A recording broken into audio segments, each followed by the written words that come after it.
Hello, today we will be going over egoism and social contract theory.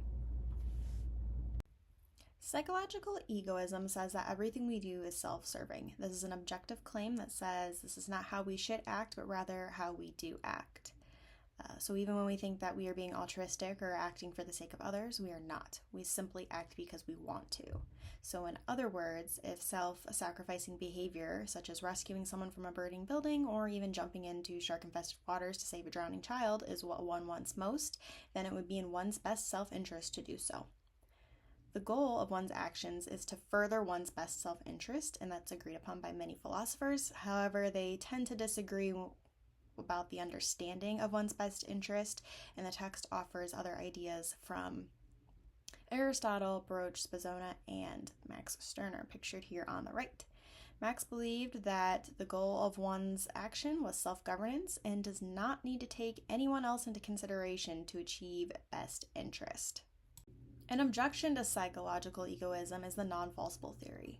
This theory basically says that the theory cannot be proven false. But why? No one can know for sure what one's true motivation is, whether it be altruistic or egotistic. So as an example, if I decided to donate to charity, there is no way to know for sure that I was truly doing it for the sake of someone else, or if I was doing it because that is what I wanted for myself to benefit my own interest. A question asked by the author is, what exactly is the relationship between ethics and self-interest? Well, according to psychological egoism, people can never truly act for the sake of others. If this is the case, there would be no room for ethics, assuming it would require people to act beyond their own self-interest. Moving on to ethical egoism says that we should only act in our own self-interest. This is a normative view that says that we should act in one's best self-interest in order to live a good life. One only acts morally when they promote their own best interest. Our text offered two views, one from Adam Smith and the other from Ayn Rand, both pictured there on the right. Adam Smith believed that people should only pursue their best interest. However, they must also practice kindness, as it was required to be happy and to benefit best interest. Adam Smith also believed that there is no one better to take care of yourself than you. If we were all kind to people, then they would be kind to us, which would result in a better life. Ayn Rand, however, believed that altruism was immoral and unethical and was the cause of destroying the civilized world. According to Rand, it was morally correct to practice rational selfishness to benefit one's best interest. An example for Rand is she thought that altruism would be the blame for Nazi Germany, so being too nice would lead to problems for people in society. Arguments against ethical egoism. The first objection is that ethical egoism does not regulate interpersonal conflicts of interest. There's no way to determine which perspective is right. Different perspectives could seem right depending on the point of view. The second is that ethical egoism is unclear or confusing. Why should one care about the social good when they are supposed to only care about their own self-interest? Rand believed that altruism was immoral and that selfishness was a virtue.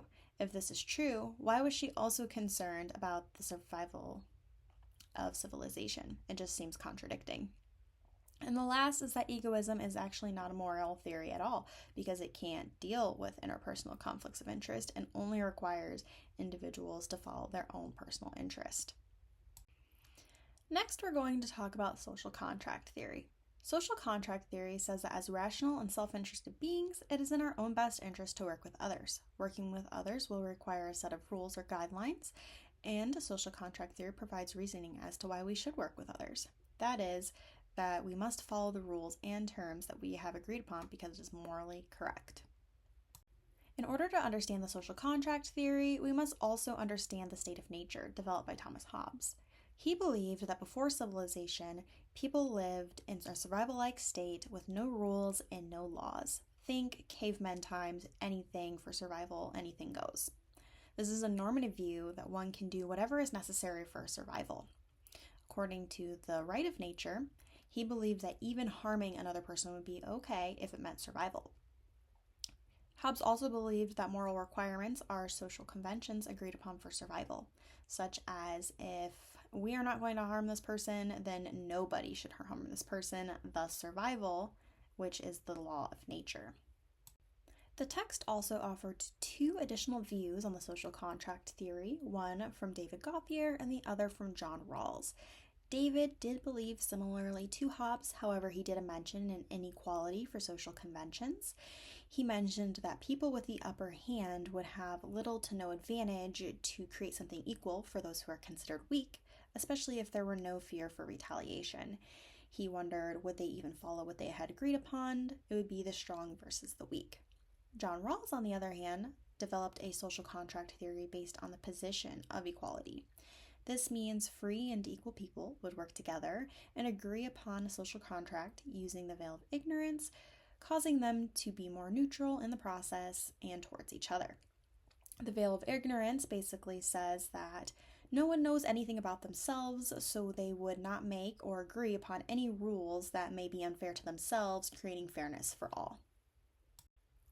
The objection mentioned in our text to the social contract theory is the prisoner's dilemma.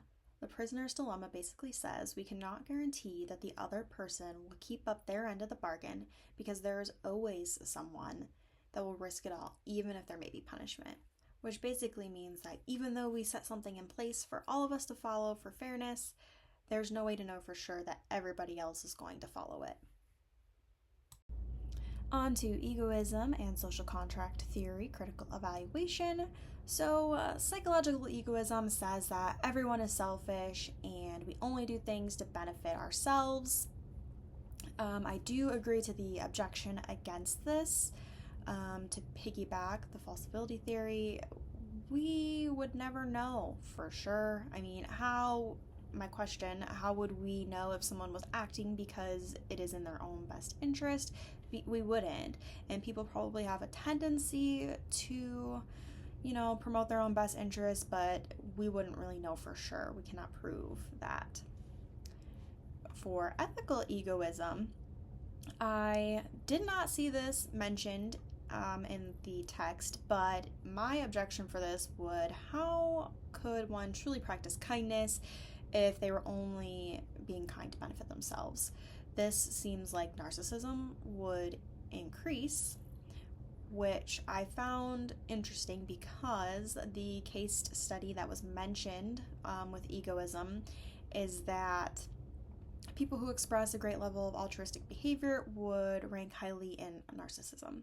So I thought that was interesting because according to psychological egoism, it doesn't believe that people can be altruistic at all, that we never are. And ethical egoism, for Rand, she thought that altruism was evil, and Smith thought that people should be kind to others to essentially get what you want, which is exploitation of others, and that's a narcissistic behavior. So I thought that was interesting that a real-life case study had mentioned that being altruistic or greatly altruistic would also rank highly in narcissism. And then we are on to the social contract theory. So for me, I think that social contract theory seems relevant to current life because there are rules, which would be our laws, that were agreed upon not necessarily by us, but they were agreed upon by somebody else, and we as citizens are expected to follow those rules and laws. I thought that this was interesting also for the prisoner's dilemma because I do agree with that. There's no way to know for sure that the other person's going to hold up their end of the bargain, which in this case could be laws. I thought that this was interesting because while we are born into laws and we didn't agree upon them, we are expected to follow them. So people do not always hold up their end of the bargain. We know that because they don't follow the laws and it lands them in prison or jail or with fines. Like even with them knowing that there is a possibility for them being in trouble, they're willing to risk it all. So that is my critical evaluation of these 3.